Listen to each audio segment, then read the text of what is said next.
Hey everyone, it's Katerina with Meat Fueled Living, and welcome to the channel. It has been a long time since I've actually done a live Coffee Carnivores and Questions. So great to have everybody here. I actually do have a guest on today. I have been on her channel a couple of times, and she has actually honored me with her presence to come to mine. So it's Christy with Meeting Wellness. Go ahead and grab your cup of coffee, cup of tea, whatever it is that you are drinking right now, and come on in. We're going to just sit down and have a chat and have a great time.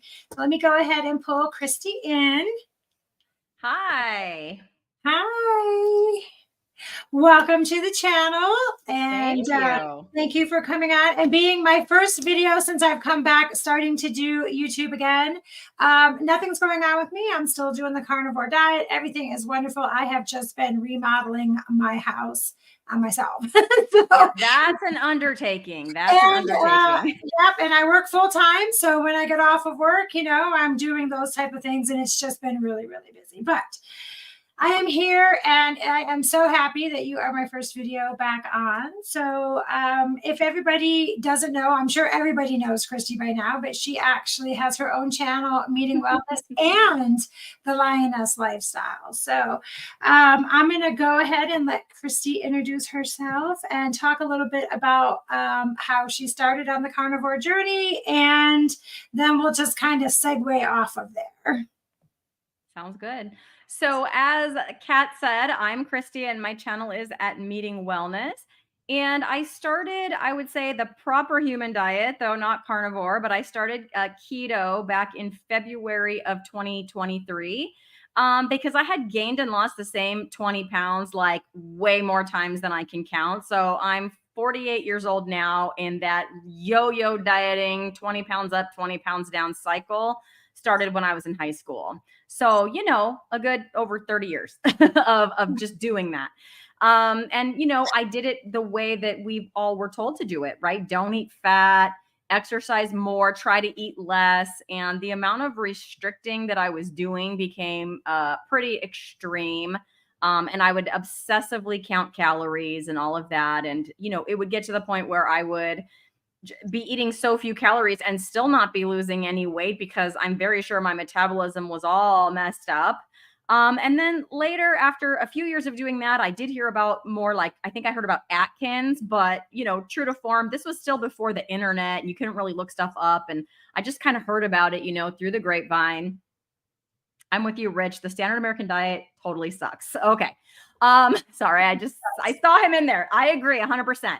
I was very sick on the standard American diet, but I didn't even realize that until I got off of it. So I'll get into that in a minute. But I tried Atkins, but like I didn't know any of the things. So I was doing like net carbs for sure. I didn't buy all the stuff, but for sure, like the shakes, at one point, and that kind of stuff. Cause I had no idea about seed oils or, Dr. Berry or any of it. I was just doing my thing. And then I didn't even know about a carb number. It was just like minimized carbs, that kind of thing.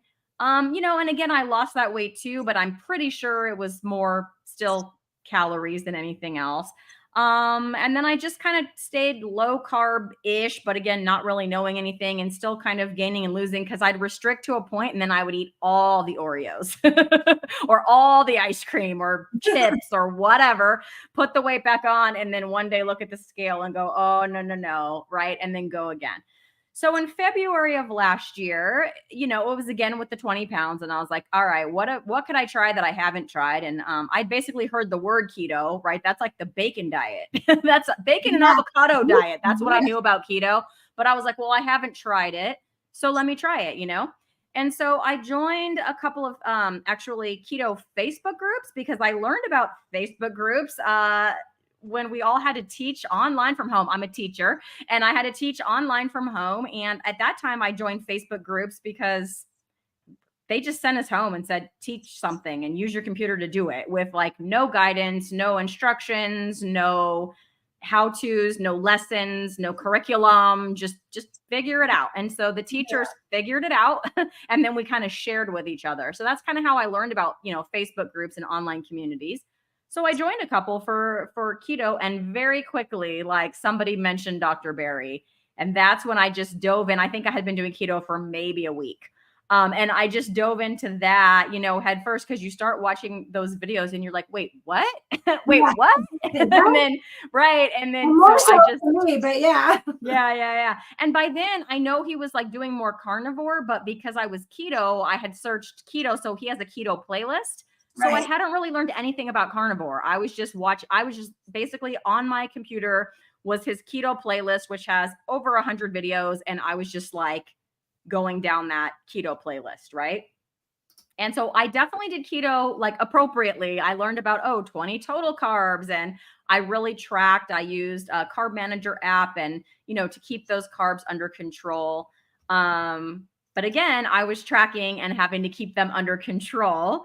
But I did lose the 20 pounds, right? That was what I came in for. Like I came for the weight loss, and I got it, and I was feeling, happy about that. And then in June, so wow, 3 months after that, I was just lazy, right? Like I didn't want to cook a steak and a veg. So I'll just leave off the veg and have a little extra steak. It wasn't intentional for me to go carnivore like at all. It was just, I've always liked steak even before any of this. And so it was just like, I don't really feel like the zucchini or the broccoli or the whatever. Don't feel like making it. Don't feel like eating it. So I'm just not gonna. And then the next thing I noticed is, my son had gotten invited to like an amusement park with a friend that I didn't know. And that would have seemed like hell on earth for me to go to something like that. But I just said, well, you can go, but I need to go with you because I don't know this family. And I wasn't nervous and I wasn't worried. And I wasn't, and so here I go, to this amusement park, feeling totally fine being around all those people. And prior to that, I wouldn't even want to like go outside and take a walk because people might see me. They might look at me. They might think I look weird. I for sure had a case of social anxiety that I didn't even realize I had until it was like it went away and the situation just came up and I was like, sure, let's go. Like, and I was like, as long as their family's okay with it, I'm okay with it. Like, we'll stay out of your way. But yeah. So I spent a whole day at an amusement park full of people, strangers, and talking to strangers. And on top of that, it was both of them. It was the mom and the dad, and it was just me. So it was like, 2 against 1. But I was totally fine. Like the whole day. I had no anxiety. I had no anxiety about like parking, walking, figuring out where stuff, like none of that, just nothing. It was just a fun day. And it was from there that I started noticing all these other benefits starting to happen. Like my acne went away. I had what I think was probably arthritis in my right hand from all the writing as a teacher on the whiteboard and all of that. Went away. Like my hand doesn't ache anymore, the joints in that hand. And just, some things like that. There's a list of them.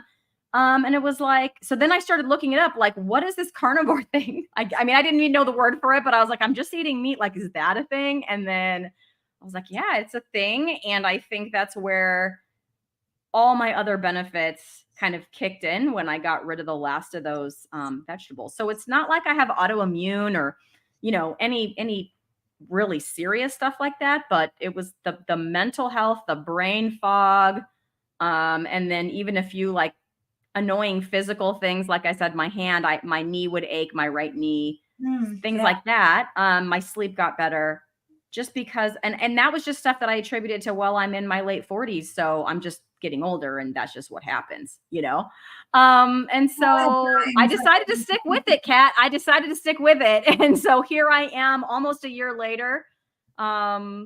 I don't know my carniversary because it just kind of accidentally happened. But in June at some time, I will have been carnivore for a year. Yeah, sometime in June. So you're coming up on your carniversary then. Yes, I'm very excited about that. And I still, although I've done some tweaks here and there, and we can talk about that if you want to get into it. But yeah, I haven't strayed.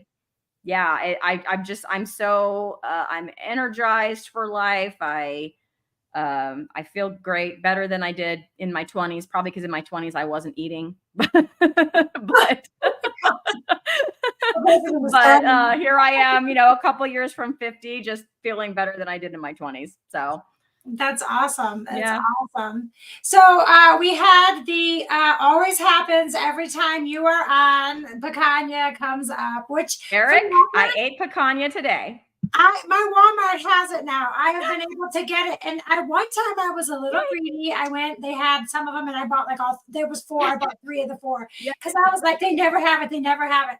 And now every time I go, they have it. So I'm so happy. I have some in my freezer. I just put some in a pellet smoker the other day, and picanha, always picanha. I love it. How is that in the smoker like that? Talk to me. It was delicious. It was. Okay. I'm not really all that good with this type of stuff because vegetarians don't smoke. I mean, I guess you could. Right. So when I first hooked it up and stuff, it was like all this smoke was barreling out of it, and it smelled like the house was on fire. And I'm like, is this normal? And it was horrible. It was a hot mess. But after it calmed down, and then I got the picanha in there, it came out so good. It was. Sounds really delicious. I don't have a smoker, but I use Redmond smoke salt on it. So it gives it a little bit of that. I mean, I know it's not the same, but that's the only salt I'll use. Normally I don't use the smoked salt, but on the picanha I do. And it's just delicious. See, I like their smoked salts, and I actually have, I think, all of their varieties, but their new one or newish one, the apple pecan one, that one's been my favorite so far. I haven't tried that one. I'll have to get some off of your recommendation. Yes. So tell us, and you can talk about how you've tweaked it in the end of it. Like, what does a typical day of eating look like for you now? And then, of course, how you've tweaked things to go with, what's working best for you right now. Okay. So yeah, in the last few weeks, I've tweaked things. I don't know, like I've just kind of turned the fat knob down just a touch. So I think everybody has their own amount of fat that their body likes. And I like the fat. Like some people don't want to eat the fat. Like I think you said when you first, because coming off of being vegetarian, you were like, I love it. Like I've always, when I have a ribeye, I'm always like, I would always eat all the fat. Like I love it. I've never had that problem. But in the last few weeks, I've turned that knob down, and we can talk about why. But a typical day right now for me looks like I've really upped my picanha because it is lean. It's a sirloin, but it has that fat cap on it, so I don't feel like I'm giving up the fat because there's that big, line of fat there on the end, and it is the tastiest part for sure. And I try to get a little bit of that with each bite. And then I've added in more eggs. I'm a big egg eater. Yeah. So, I mean, I was eating eggs mostly every day, but then some days I wouldn't, and I eat like 2 or 3. And now I'm eating like 4 to 6 eggs, and for sure every day. And if I'm taking them to work, I'll just either hard boil them or, scramble them and then take them to work like that. On top of that, I'll have occasional chicken. That's not changed, but I have occasional chicken, but I buy pasture raised on the chicken, and which I'll just do like the chicken thighs with the skin on, bone and skin on, and just do those in the air fryer. And then I'm still doing ribeyes, but I cut, like I was doing a lot of ribeyes. I get them on sale when I get them, and then I put them in my freezer, so I always have ribeyes. And I was doing ribeyes maybe 4 to 5 days a week because I love them. But now I've really just kind of replaced that with picanha and then kept everything else the same. And the reason for that, although I am, I guess, the picanha president, I've kind of been dubbed that. It's kind of a joke a little bit on my channel. But the reason for that is after going carnivore, not right away. It was June, July, August, September, October. In October, my weight started to slowly creep back up. And I was really just eating, intuitively, like many people, and there's this debate, right? Should we track? Should we not track? And you hear both sides of that, right? So I had totally stopped tracking and was just eating intuitively. I never ate off plan or anything like that. But I eat 2 meals a day. So I would eat like a ribeye. That'd be like my bigger meal. And then when I say a ribeye, we're talking, it'd be like 1.25 pounds, but there's a bone in there. I never weighed it though. So I don't know how much that bone weighs because I wasn't tracking, right? And I can eat that whole thing, like no problem. Like some people will go, are you going to eat all that? Sure am. Like I don't have a problem putting away a good amount of food. And then I'd have like whatever, like eggs and maybe a little salmon. I wasn't trying to incorporate some salmon, even though I don't like it, for my other meal. But yeah, the weight just crept back on until I gained the whole 20 pounds back. And then I was like, Oh, wow. yeah, it didn't worry me at first. I was like, weight fluctuates. Yeah. You hear people talk about I went on carnivore and gained weight because I was healing. You hear people say, well, as you're going into winter, you might put on some weight. Like it was October, right? So we're like heading into that season. And of course, in October, it was just like a couple pounds, right? The problem is in November, it was a couple more. And then just, that was the problem. So it was definitely, until the whole 20 pounds came back on. And before the whole 20 came back on, it was like I started trying all this stuff, including adding weights. I've always been exercising. I do sprints. I do some weighted hula hoop. I've done a plank challenge, push-ups, things like that, kind of off and on, squats. But I incorporated weights, like heavy for me, right? Weights.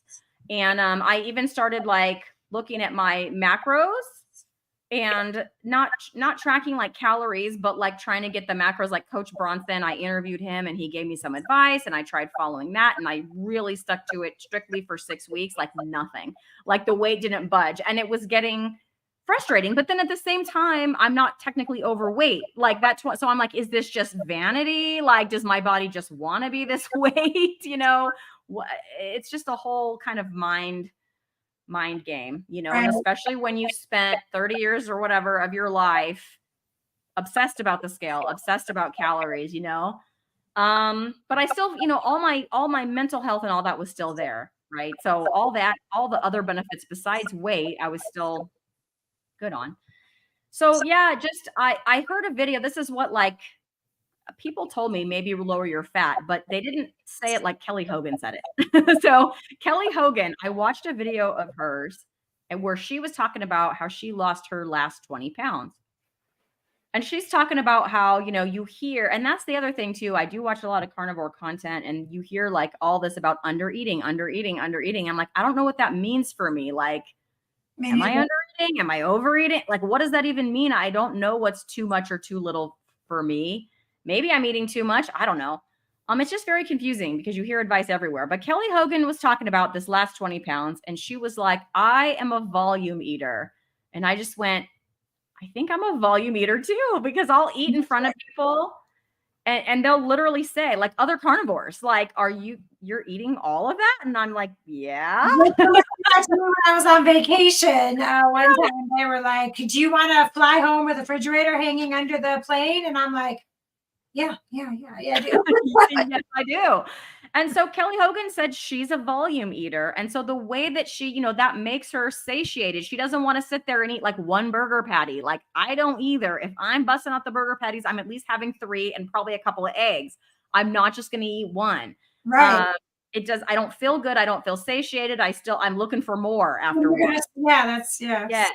And so she talked about the way that she can do that and like lose this 20 pounds, one of the things anyways, lose this 20 pounds and maintain it. And is to eat just a little bit lower fat, like not low fat, just lower fat. And so she recommended the chicken thighs with the skin on, for example. Like you can eat a whole plate of those because it's just a little bit leaner or whatever.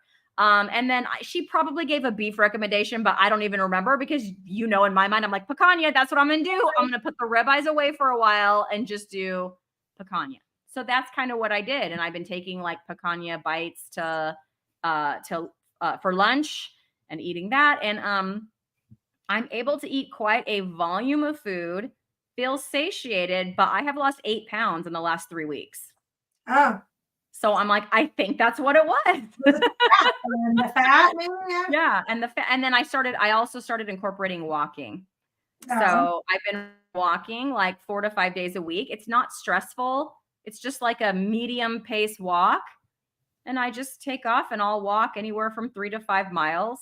It's not tiring. I don't get sweaty. It's just movement. And I try to do it either at sunrise, like today is a weekend, and yesterday I went at sunrise. That's my favorite because I'm kind of a morning person. Yeah. But on days when I'm teaching, I can't do that because at the time when I could actually get out to walk, it's still dark and I don't feel A, safe doing that, and B, I'm not getting the benefit of seeing the sunrise anyway. So I'll do it at sunset on those days.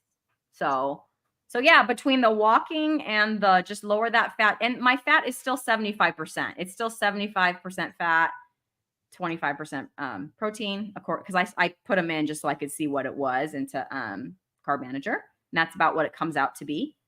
And yeah, the weight I will see where it goes from here. Like I'm in the middle of it now, but I feel much better.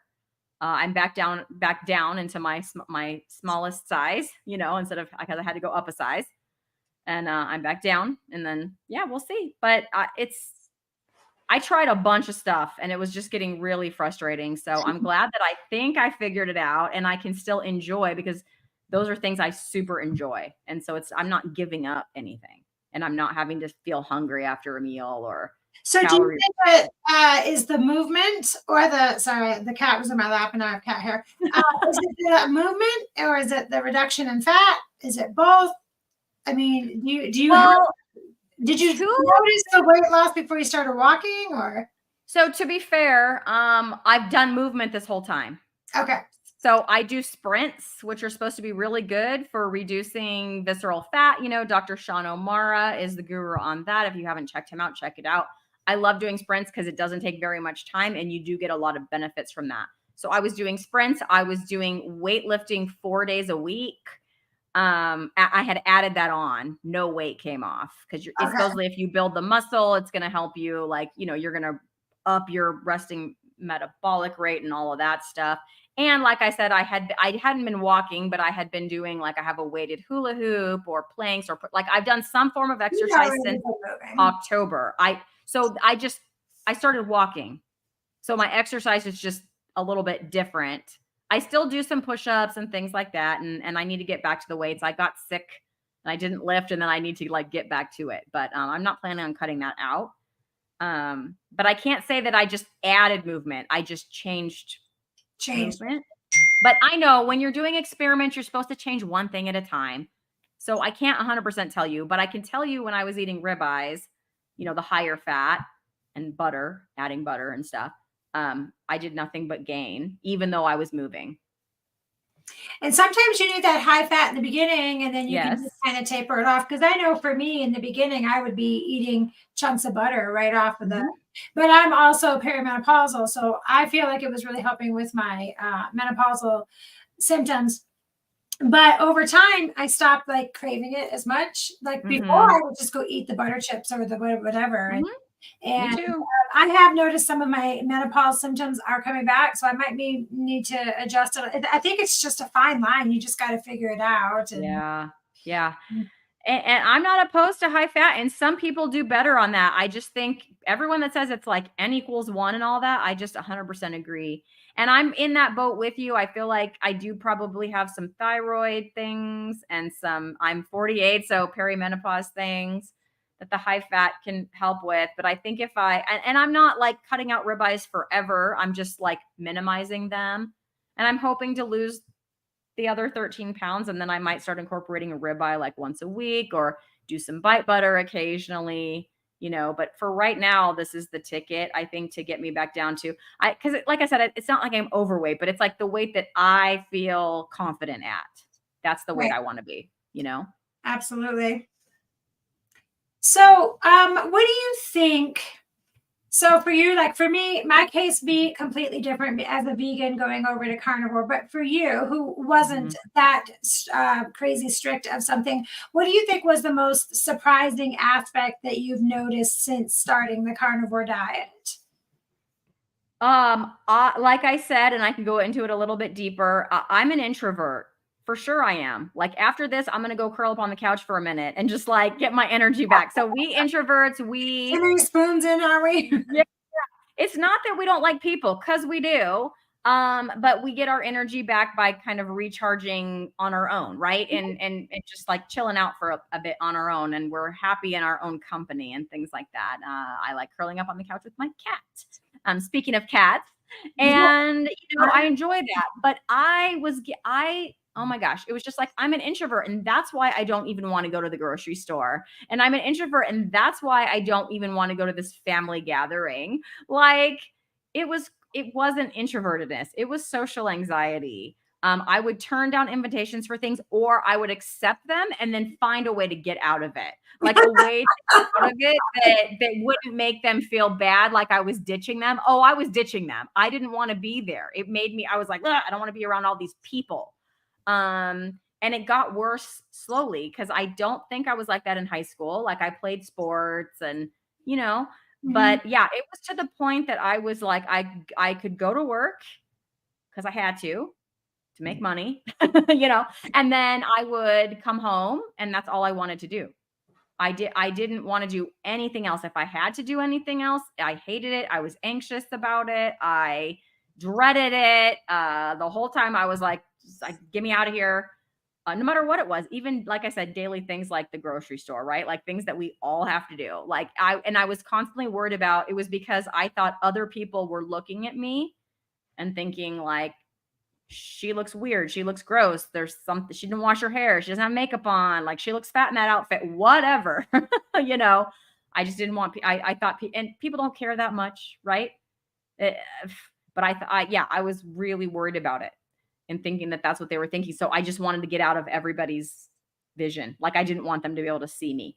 And now, like the other day, I want to make a short about it. So the other day I was out, it was actually yesterday morning, I was doing my walk. Sometimes when I do my walk, I incorporate my sprints, and it was chilly. It was like 47 degrees. So I had on like a spaghetti strap tank top and like some capri leggings. Cause cold therapy, right? I'm not going to do a cold plunge, but I'll go out in the chilly weather and go do my walk. And so, yeah, I saw this guy walking his dog. Well, first of all, I didn't go like this or like turn the corner or walk a different way. And he spoke first and he like went like this, like, aren't you cold, And I was like, it's cold therapy. It's good for you. And then we just had this little conversation, and then I said, plus I'm doing sprints. And so it's keeping me warm or whatever. And then it was like, I just went on my way. I didn't have a second thought about it. Like that would have I would have tried to like, seriously, where can I go so that this guy doesn't talk to me? It was like a normal human interaction.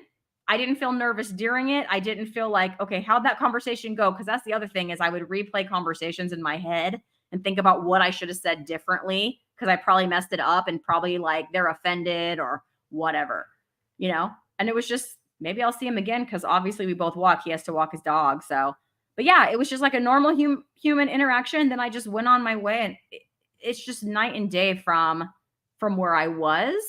And I think that's one of the most surprising things because I didn't research carnivore ahead of time. I didn't know like the mental health benefits on the one side of it. And then on the other side of it, I didn't think that I had any mental health issues.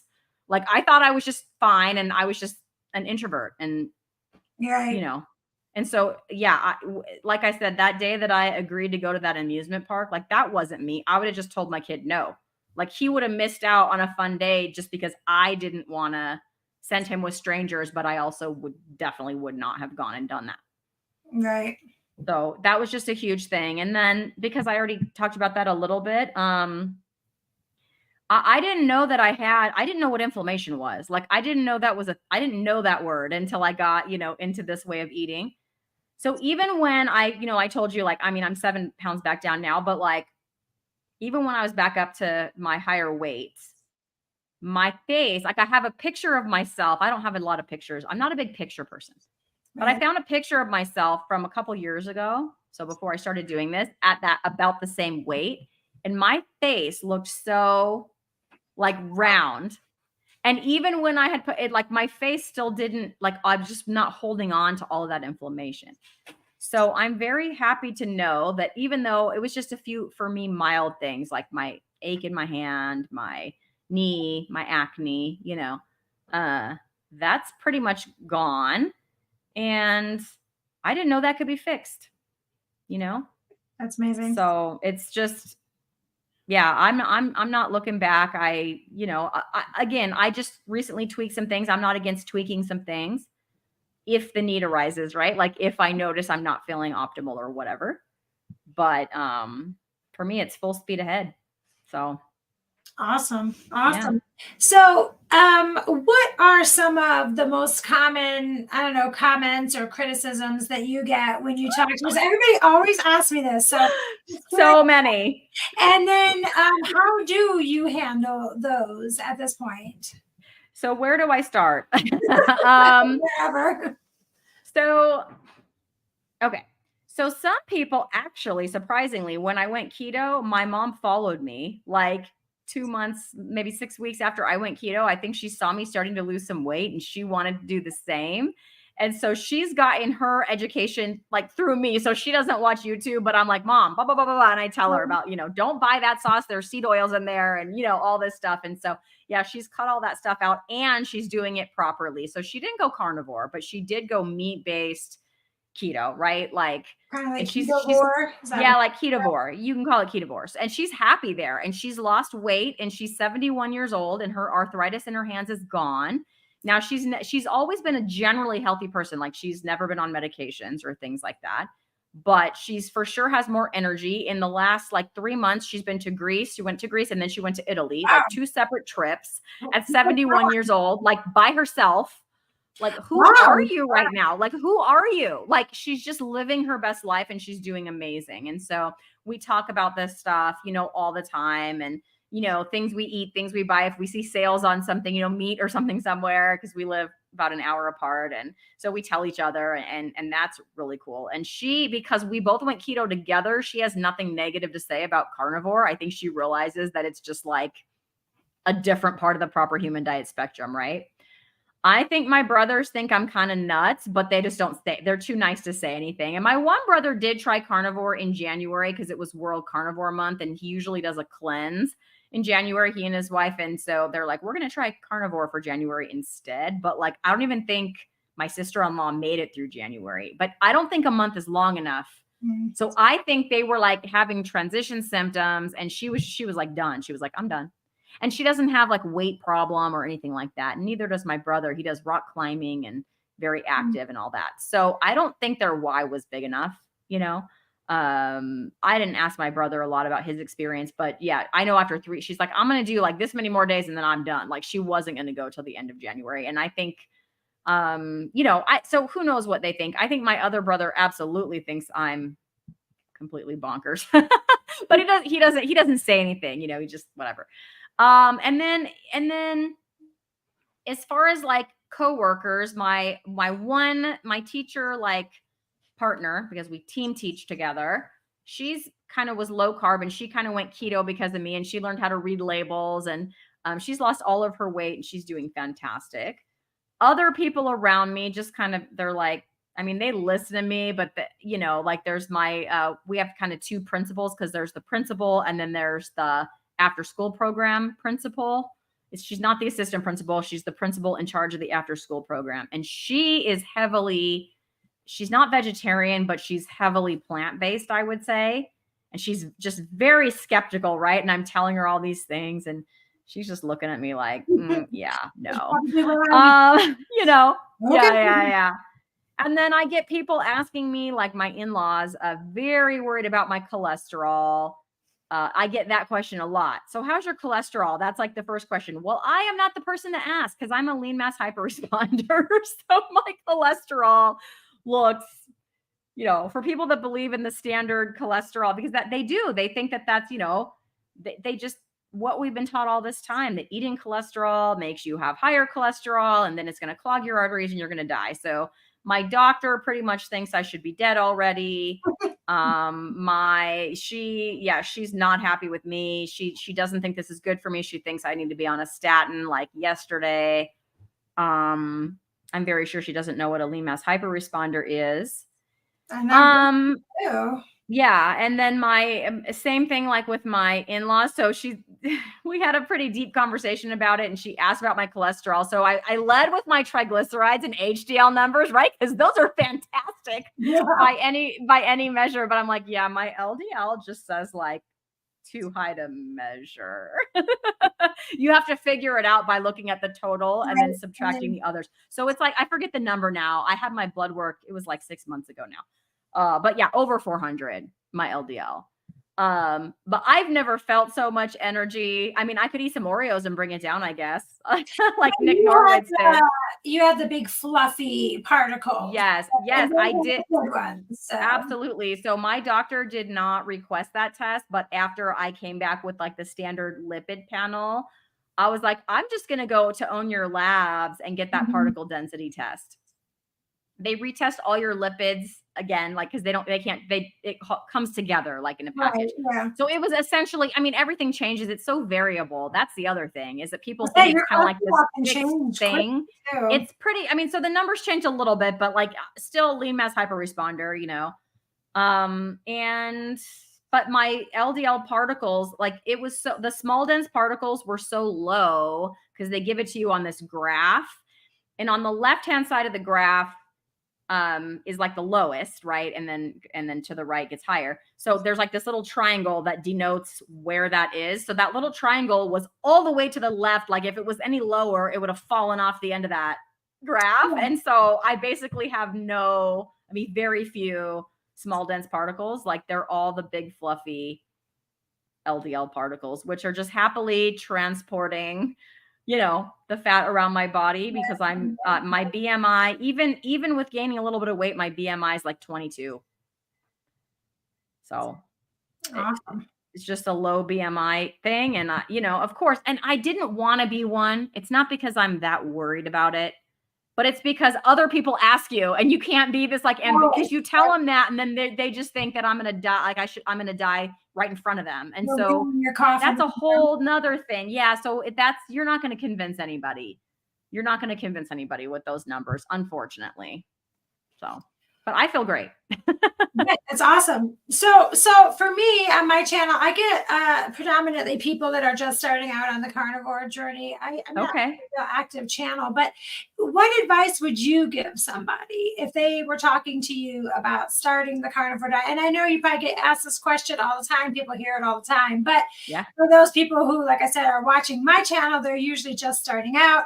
What advice would you give to somebody? So I've gotten asked a few times, and I think it depends on like how severe your issues are, you know, but if your issues are not very severe, then it kind of depends on your personality. I am let's rip the Band-Aid off. If I'm going to do something, I'm going to do it. Like, I'm not going to ease in. I'm not going to dip in my toe and then, you know, like that. I'm just going to jump in both feet, you know, do it. And so yeah, that's just my personality, but I fully understand that other people are not like that. And so I ask that. And then if they say that they're a jump in with both feet person, then I say, that's great. You're going to probably experience some symptoms, right? And then I go through like keto flu, adaptation, electrolytes, make sure you're, you know, keeping up with those, but otherwise eat the meat. You're going to feel not very good, and it might take some weeks. You're going to be in the bathroom. Even though I went keto to carnivore, and really keto to ketovore to carnivore, like I jumped right into keto, but like carnivore was not a conscious decision. It was just kind of like this like slide that I just kind of did. I still had like 3 weeks of rapid, like, I got to get to the bathroom right now. And the only reason I was able to stick to it was because it was summer vacation for me at that time. So, I mean, I could do that because I was home, right? Ooh, good question, Rich. So here's the thing. When I was keto, I still had sugar cravings, tons of them. And my husband doesn't eat this way with me, which is fine. He's a full-grown adult. He could do what he wants. But what I'm saying to that is that all that food is still in my house. And so when I was keto, you know, you look into keto and you see these recipes like fat bombs and all these things that like mimic, you know, desserts. Yeah. Yes. Which they're delicious. And I did them. I did like the cream cheese with the like cacao and the little bit of sweetener. And it's kind of like this chocolate cheesecake, and they're delicious. But then it's like, but that ice cream is in there. Now I didn't cheat. I didn't eat that stuff, but it would call my name. And even when those cravings started to go away, like the nuts were just a big one for me because nuts are allowed on keto, right? That nuts are Yes. fine. But then it was like one handful turned into the whole jar, like very quickly, very quickly. And that was before I knew about like oxalates too and all of that, right? Now it's like, I look at that stuff as no thanks. It's like poison, right? It's harming me more than it's helping. Yeah. But Rich, for me, what stopped the sugar cravings, and I did have them, was just being carnivore and sticking very strictly to it. So after a few months, I was like, there's ice cream in the freezer and I don't even care. Like, I don't want it. It's still in there. It's fine.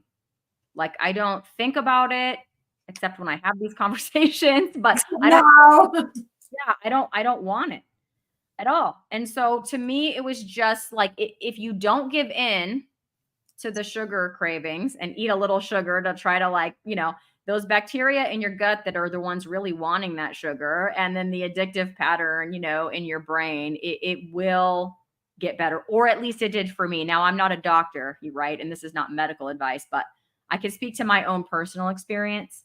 And for me, it was getting rid of the last of the carbs. And I will say that I do my electrolytes. I do the ones, they do have a little bit of stevia. That doesn't trigger me. If it triggers you, then don't do it. Do the unflavored electrolytes. Like, some people do have to be that strict, But I stopped doing like the cream cheese. Like, I would do cream cheese and I'd put like the vanilla stevia drops in there and mix it because it's like, ooh, cheesecake, right? Like, I don't do that anymore. And then the cool part was so I had been carnivore from June to November, like Thanksgiving. And my aunt didn't know that I was carnivore, but she knew that I was keto, and my mom. And she brings the desserts. And so she made this like keto cheesecake. And I was like, I really don't want to hurt her feet. Like, she went out of her way because it was just for me and my mom. Like, nobody else is probably going to eat it, right? So she had used almond flour for the crust. So my aunt's the kind of person, she's not going to care if I don't eat the crust. She probably wouldn't have cared if I didn't have a piece, honestly, but she's awesome. So I ate the filling. So it was like eggs, cream cheese, and I think she used Swerve for the sweetener. So I cheated a little bit with keto on Thanksgiving. But guess what? I was fine because I hadn't done that in so long. It was like I had my one little sliver. It was delicious. I didn't take the rest home with me. I didn't want to. And that was it. I was done. Like, it was food freedom that I have never experienced, because before, if I had a little taste of something, that little gremlin just like comes out like, ooh, more, like, what else is there? That gremlin kicks my butt on a daily. It used to. Yeah. Sugar craving for me was a serious issue. Yeah. So just for me, just staying strict for long enough, I think. And again, it's just happened, it's awesome. It's awesome to be somewhere. People bring donuts to like the staff room all the time, and I don't care. And they send an email like, there's donuts over here, like as if, like, to like let you know. And I'm like, yeah, fine. Like, I'm not even tempted to go in there and get some. I'm just not. I used to be, but. Oh yeah. Yeah, absolutely. So some people talking about coffee, somebody saying that they only have coffee. Where did I see that? In the morning, or what is that? In the morning or afternoon? I have coffee all day. So that's always a conversation. And somebody always says to me, well, cut out coffee. You're still having inflammation because of coffee, and you're still this and you're still that. And until I am fed up to the point that I no longer can handle the symptoms that coffee is probably giving me, I will continue to drink it. Like you say, you have to get to that point where there's a why. And as of right now, coffee is not bothering me enough, or really at all, that I need to cut it out. But I'm sure that it's probably causing some inflammation in my body. I still do coffee too. I mean, but there are some people out there that'll tell you don't do coffee, it's horrible for you. But like I've discovered with this whole carnivore thing, it is a journey for everybody, their own individual one. Like, I kind of fell sway to, in the beginning, everybody talking about how you don't need to track, you just eat intuitively. And yes, that actually worked for me. I ate until I felt full, I was losing weight, my inflammation was going away and stuff like that. But I have really bad ADHD or ADD. I have anxiety anxiety. I've got some other issues. And for me, I have to track. And when I started in the beginning, I was a big tracker because I need that. I need that. One of my friends called it a emotional support notebook, and I laugh at that because for me, I need to do that. So there's all of these different things, and I fell into that everybody's saying don't track, don't track, don't track, don't do that, and then I was derailing myself following all this advice. So for me, I just do what works for me, and coffee is working for me right now. Yeah, so we haven't heard from you in a couple months. Like so you're tracking. So what does a day of eating look like for you? I'm curious. Well, I still eat no more probably than 2 meals a day. I have been on carnivore this whole time. I have fallen off a couple with some snacks because I'll tell you what's getting me is when the kids have their fruit snacks. Those are hard for me to say no to. But I've had a couple instances where I've grabbed one of those, but for the most part, I do eggs and a lot of eggs right now. Eggs are pretty cheap out here, and I'll go to Costco plus I have quail and they lay, obviously eggs. So I'll have a lot of eggs, and then I will typically either do bacon, or I have found some pretty clean sausages at my King Supers here. So I'll do that. And then the evening is almost always picanha, a ribeye steak, or a hamburger patty. I've kind of fallen off of the ground hamburger, which was my big go-to for the longest time. Now, whenever I cook it, it kind of doesn't smell good to me for some reason. So I don't know if I just like, because people get like meat aversions or that kind of stuff. But so that's what almost every day is. It's always eggs and some kind of meat. It's either going to be some bacon, a sausage patty, or sometimes a hamburger patty in the mornings, or it's usually around lunchtime. And then it's going to be, I'm still doing ribeye steaks, although I don't know how you can afford those things anymore. I also will do, like I said, I've been doing the picanha, and it's just so meat. good. So I'll cook up a whole picanha, and then I'll slice it all up, and then it goes in the refrigerator. I'll cut it into little bites sometimes. Yes, picanha bites. That's what I do. It's so good.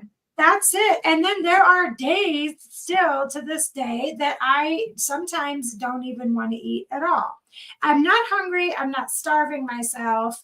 I do track everything that I eat right now, and not because of weight, not because of anything, simply because it makes me feel okay to write everything down. And as I start removing things, because if you recall, for me, it was an elimination diet for me as a vegan, as a whole food plant-based vegan, and all of my health issues, it was elimination for me. So I'm going to assume that I'm going to stay carnivore forever. I know that I will never go back to the oxalates and stuff again because of my bladder and my kidneys. You and I have shared some of that.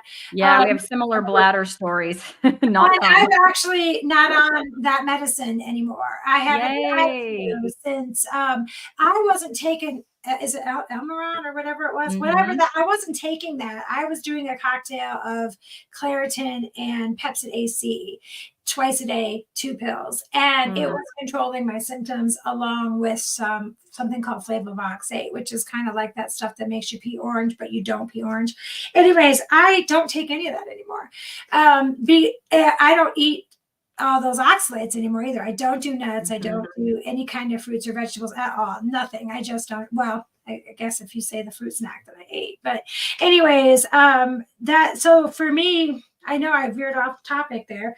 That's my day of eating is still boring as it can be. Like, I do not like chicken. I just don't. I will eat chicken thighs as long as they have the skin on, but they're not my favorite. I never go and say, chicken sounds great. I do like fish. I like salmon, but it has to be like buttery and just because I'll cook it too dry most often.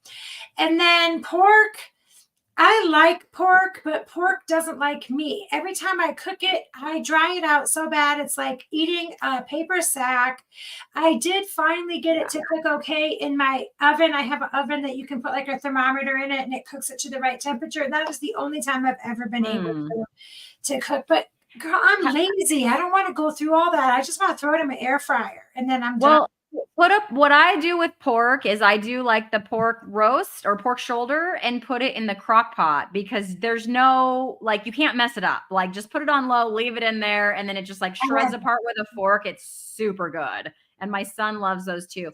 Now, you said boring, and I see Carrie in the comments saying my day of eating is boring too. And I would say that mine is boring 3. So that's 3 of us with other people looking from the outside. But like, I don't feel bored. And I think that's what's important. Like I ate picanha today, and guess what I'm gonna eat tomorrow? Picanha, and I'm not gonna feel bad about it. I'm not gonna be sick of it. I'm gonna be excited for it when I get hungry. And so that's A what's lot of so salt. I like it. I mean, I put yes, a lot of salt on mine, yes, or yes. the smoked salt's really good. Yeah, absolutely. So Veronica asked a question earlier about is it normal to gain weight at first? And I would say, Veronica, I was actually talking about that. I don't know when you popped in, but I was talking about how I gained weight at first, or not maybe right away, but I definitely put on some weight, and I just had to tweak my macros a little bit. So for some people, I think it's kind of that issue. For other people, if it's like you're really first starting, I know, like, I restricted calories so much, and I think a lot of us women come from a place of like counting calories or Weight Watchers or whatever, Slim Fast shakes. Remember those? Yeah, I did those. Mhm. And our metabolisms are so screwed up that when you finally give them, even if it's the right amount of like proper human diet food, your body's like, thank you, and it needs to hold on to some of that. And then Plus your your body, digestion is slower and it sits in yes, your body for a few just the poop yes, talk, there's always a poop talk with carnivore. always a poop talk. But yes, absolutely. And then what I've heard from others, Veronica, is they might gain around 10 pounds or so. Their body is healing. And then when their body is ready, it will like release that off. So I've just heard several people talking about that. My friend Alicia, her channel is The Baroness of Beef, went through that. She looks fantastic now. I didn't do it right away, but I think like my fat, for my own personal physiology, I think my fat had crept up a little bit too high because I could eat. I can eat all the ribeyes, and all I did was switch to picanha, which is a lot leaner than a ribeye, but I eat as much as I, feel like eating until I am full. I'm satisfied with my big plate of picanha. And like I had said earlier, I lost like 8 pounds in the last, 3.5 weeks or so. So it may be like a macro issue. You got to find the right balance for you, or it may be that your body is healing, but I wouldn't panic. Like the reason I didn't panic after all those years of dieting and gaining weight and being so afraid to gain weight and all of that is because, like I said, the other benefits, the non-scale victories are insane. And I wasn't going to give those up. So I was going to figure out the weight some kind of way. But I wasn't going to give up my carnivore way of eating because like all the other mental health, I had brain fog like you would not believe. My mental clarity is now on point. I don't teaching can be exhausting, and I can I was doing the physical fitness test last week with my students because I teach 5th grade, and in California they have to do a bunch of stuff like run a mile and stuff. So it was push-up test day, and I got down there and demonstrated the push-ups. And the kids were like, whoa, she's good, and you have to do them on your toes. We're not talking modified push-ups here. Everybody does them on their toes. And so it's just stuff like that I could never do before. And then I come home and I'm not like done. Like I used to come home and just be done. Like I'm on the couch, nobody talk to me, I'm closed. Yeah, I'm not closed anymore. I might sit down for a little while, but then I'll come on a live like this, or I'll whatever. I'll get up and like clean the house or like do all the stuff that I would never do before. Or like I said, I go on this like sunset walk now that's 4 miles. And I don't feel tired. And so I wasn't willing to give like all of that up because I was going to go back to some sad diet of like restricting and counting calories, because that didn't work. I tried it for 30 years. Right. So And I can say, I mean, like I was saying earlier, I've been MIA from YouTube for a while, not because there's anything wrong, but I actually have the energy to take on home improvement projects that I'm doing myself. I'm out there with a saw, I'm cutting, I'm doing all this stuff. I couldn't have done that back in, no matter of fact, I couldn't get off my couch back in July of last year. And so for me, those non-scale victories, they mean more to me. Like I say, if I never lost another pound, and I had lost 47 pounds, and I still have quite a bit to go. But if I never lost another pound again, and I just had that no more brain fog and the arthritis pain and all that gone away, and that in itself would be just amazing. But we are actually getting close to the end of our hour. It's time's just been flying. It's just been so fun to talk to you. But I do want to ask, what do you have going on with your channel coming up? I mean, yeah, I hear you got some sponsors and any new collaborations. yeah. Your channel. If you guys, anybody who hasn't subscribed, you need to go check out her channel. She's absolutely amazing, and she is the sweetest human being I think you will ever. So, but yes, tell us about your channel. So I started my channel because, as you could probably tell by my story, I'm not that person with the awesome pictures. Like, I saw Dustin in the chat. I don't know if he's still here. Like, you look at his before and after pictures and you're like, I'm going to go keto now, right? Because you can see the weight loss, right? And he looks, so much better. You can see that in pictures. And they do say that a picture is worth 1,000 words. Well, I lost 20 pounds. Like, it's not this insane amount of weight where you just go, whoa, that's amazing, right? And let's be real, a lot of people, they come to this for the weight loss, and maybe that's what's going to get them in, right? But I started my channel because I couldn't even believe how much better I was doing.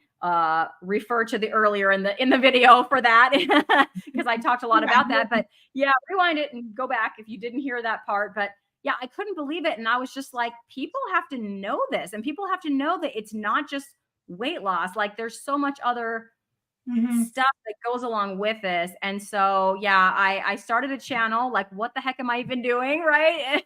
But I didn't know. And I learned how to edit, and I'd never turned on a camera. I had never pushed record on a camera.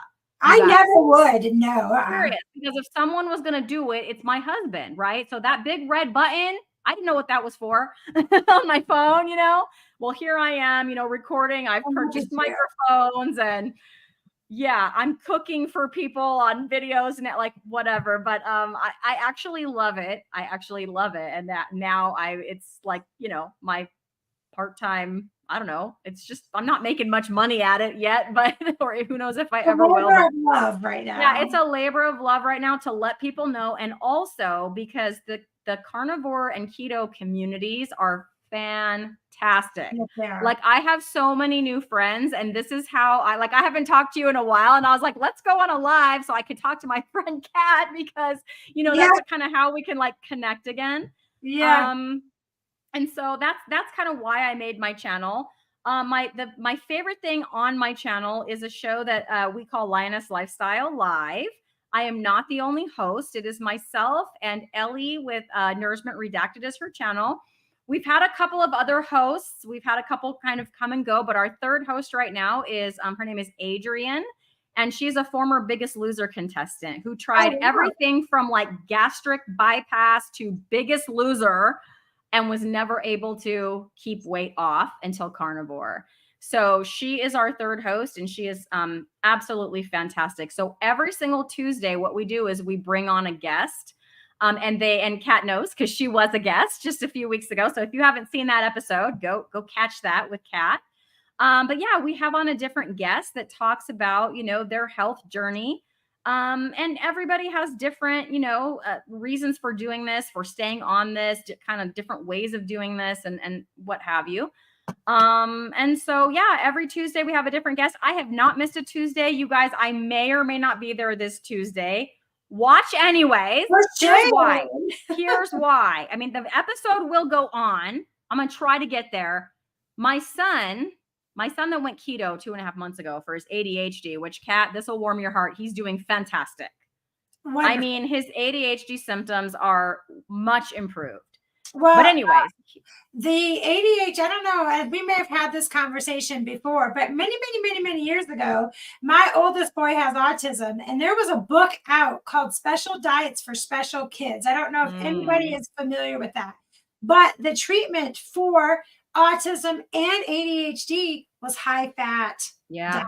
So interesting.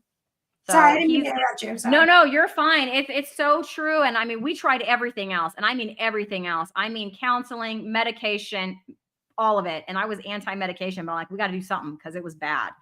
But anyway, yeah, nothing helped until this. So I'm very happy. But he was at a friend's house and he stubbed his toe like super hard, like it shoved the toenail back into the nail bed. And he told me about it when he did it. And I, whatever. I was like, oh, it's a stub toe, like whatever. Well, on Friday, he goes, are you busy? And I was like, why? What? He shows me his toe and it's like infected. And the toenail hasn't grown one iota. The rest of the toenails, look like because he doesn't trim his toenails like he should. The whole thing, obviously. And that one is still all like short because it got pushed back and it hasn't grown. And now the toe is clearly infected. Ugh. So I took him to urgent care and they didn't want to do anything on an infected toe. So they had to put him on antibiotics for that infection. But if it hasn't improved by Tuesday, which this was late Friday night, I really don't think it's going to improve that much by Tuesday. I have to take him back so they can remove the toenail. That's where I will be on Tuesday, you guys. I think that's I'm very sorry, but I think that's a good reason to miss the show. Though, that they get that infection cleared up first, because I had that happen to me almost verbatim. And again, ADHD over here too, so maybe it's us. And they gave me antibiotics and we assumed that it was completely gone. And they pulled the toenail, but because of the infection that wasn't completely cleared up, the toe would not numb completely. It was literal torture. Oh no. They ripped my toenail off and it was not numb. And I can tell you, I just make sure that I don't mean to scare you and don't let him hear that. It'd probably be perfectly fine for him. But I had let mine go for so long that the infection was like really his went for weeks, because he told me the day that it happened and I didn't think it was, he's a boy. I was like, okay, well, he'll probably be fine. And then it just slowly got infected. Now it's super painful to the touch. Like you touch the toe and he's like, You go on it. Yes. And I'm like, dude. And he goes, well, you said it would get better. And I was like, well, boys, I'm not getting better. You so anyway, I'm sorry I went off on that bunny trail, but that's where I'll be on Tuesday, and I'm gonna try to get home in time. But if I don't, I don't. And but my other two ladies will be there. We have an awesome guest. She's actually a free diver. Who eats carnivore. Like she does the free diving, and it's very interesting. I'm sad if I have to miss it, but yes, so be looking out for that.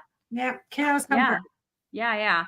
So yes, the kid comes first. Absolutely. So that's my favorite thing. I did a recent video that called Plants as Medicine, because why would a carnivore need a plant? Well, Laura Russell, who's a nurse, she, uses plants for their medicinal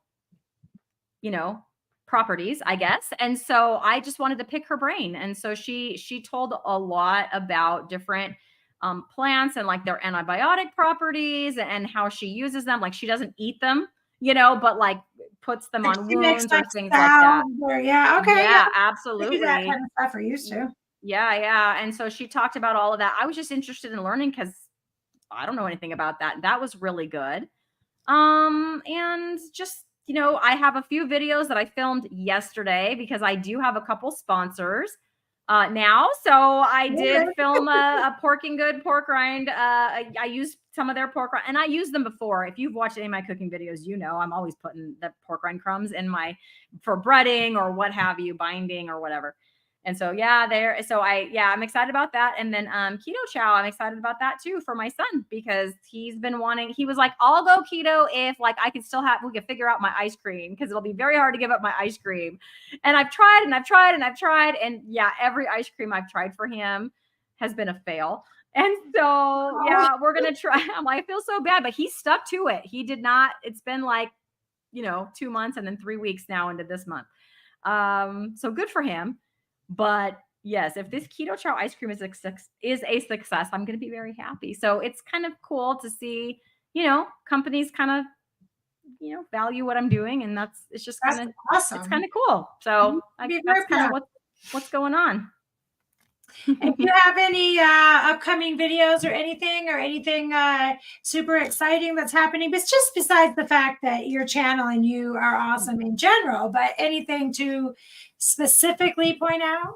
Yeah, so I'm getting a patch of grass back in my backyard. I know that sounds weird to say, but we took all the grass out. Like we had the whole front yard, the whole back. It was all grass when we moved in here, and we kept it for a long time. And eventually we took it all out because I live in California and water is very, very expensive. And we put in a bunch of like rocks and mulch. Well, recently I've been looking into, grounding and the benefits of grounding. And I know that when I go out with my bare feet, like I instantly just kind of feel calmer, and I wanted to be able to do that. And my husband, although he doesn't eat this way with me, had also, like, separately from me, heard about grounding. And he came to me and was like, I'm going to I had mentioned grounding, but I didn't ask for anything. And he was like, I'm going to put a patch of grass back in the backyard for you so you can do that. So I'm super excited and I've had people say, like, I did a little short about it and people were like, not to be rude, but can't you just ground like on the ground? And I'm like, yes, you can.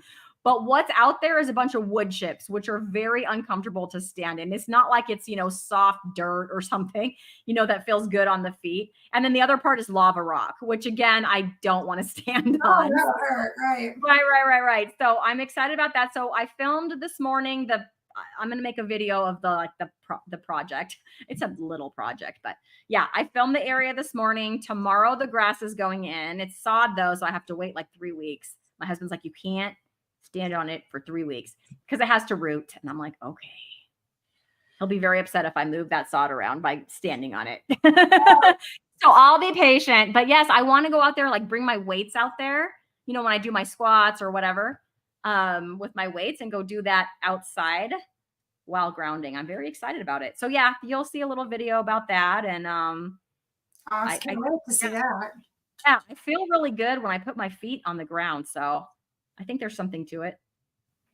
I do believe that there is. We have out here in Colorado, it's doing this thing where it got really warm and all the grass came in and all the trees budded up, and I took out my fig trees and everything, even though I'm not going to eat them. My daughter still likes to eat all the figs off the fig tree. And then I woke up and came down the stairs and the entire everywhere was covered in snow. So apparently Colorado likes to play jokes on you. But yeah. So hopefully my grass survives. But in any case, we have actually gone over, and I know you're going to go sit on your couch. And I have some video editing to do. I filmed like 4 videos yesterday, and now I need to go edit them all. I need to put. I have so much footage. I've just been filming everything, and I just keep filming it.